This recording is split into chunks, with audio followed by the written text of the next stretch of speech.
So what should you say when client book an appointment, when they sit on the chair and literally they change their mind? For me, my opinion, it's 3 reasons. So number 1, it's out of their budgets. So my client came in yesterday and she booked is, can I have refresh my hair with some foil and I want to haircut as well.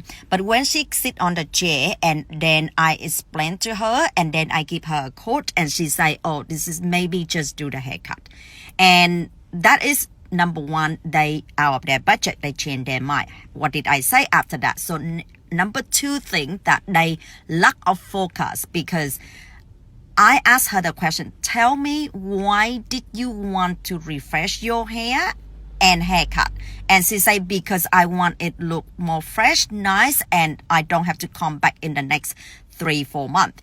And I say, okay, if that, let's see what I can do for you. So that is number 2 thing, that they lack of focus. My job, I need to educate them, to tell them what we need to do to achieve that goals, the focus on the goals. She wants that. She does not want to come back and make her feel fresh.